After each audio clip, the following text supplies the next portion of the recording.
আজকের এই ভিডিওতে আমরা বিস্তারিতভাবে আলোচনা করব সেলাইনের সাথে কি কি ইনজেকশন দেওয়া যায়, কোন পরিস্থিতিতে দেওয়া হয় এবং কি কি সতর্কতা মেনে চলা জরুরি। বর্তমান সময়ে স্বাস্থ্য সচেতনতা বাড়ার সাথে সাথে মানুষ বিভিন্ন চিকিৎসা পদ্ধতি সম্পর্কে জানতে আগ্রহী হয়ে উঠেছে। বিশেষ করে সেলাইন ও ইনজেকশন সম্পর্কিত বিষয়গুলো নিয়ে অনেকের মধ্যেই কৌতূহল দেখা যায়। অনেকেই জানতে চান সেলাইনের সাথে কোন কোন ইনজেকশন দেওয়া যায়, কোন সমস্যায় কোন ইনজেকশন ব্যবহার করা হয় এবং এগুলো কতটা নিরাপদ। তবে মনে রাখতে হবে, এটি একটি অত্যন্ত সংবেদনশীল চিকিৎসা প্রক্রিয়া। ভুলভাবে সেলাইন বা ইনজেকশন ব্যবহার করলে মারাত্মক পার্শ্বপ্রতিক্রিয়া, এমনকি জীবন ঝুঁকিও হতে পারে। তাই আজকের এই ভিডিওতে আমরা বিস্তারিতভাবে আলোচনা করব সেলাইনের সাথে কি কি ইনজেকশন দেওয়া যায়, কোন পরিস্থিতিতে দেওয়া হয় এবং কি কি সতর্কতা মেনে চলা জরুরি। মূল আলোচনা: সেলাইন কি এবং কেন দেওয়া হয়। সেলাইন মূলত শরীরে পানি ও ইলেকট্রোলাইটের ঘাটতি পূরণ করার জন্য ব্যবহার করা হয়।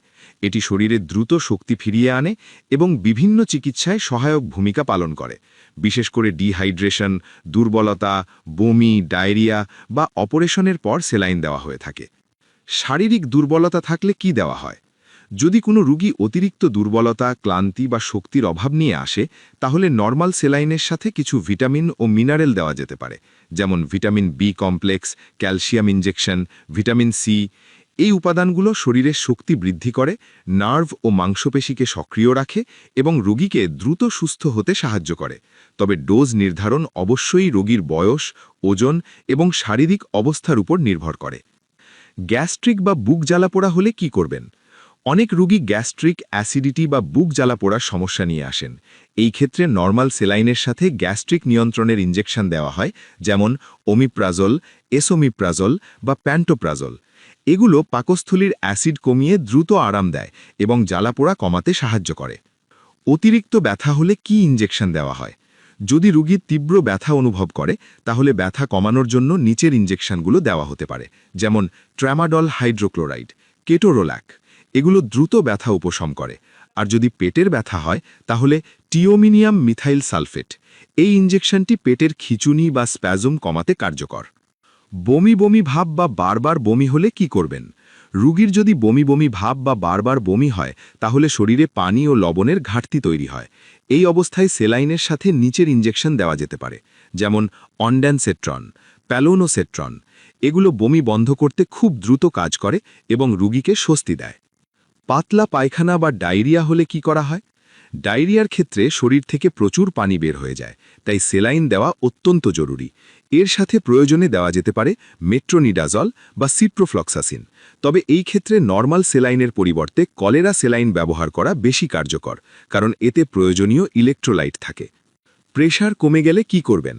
হঠাৎ করে ব্লাড প্রেশার কমে গেলে রোগীর অবস্থা গুরুতর হতে পারে।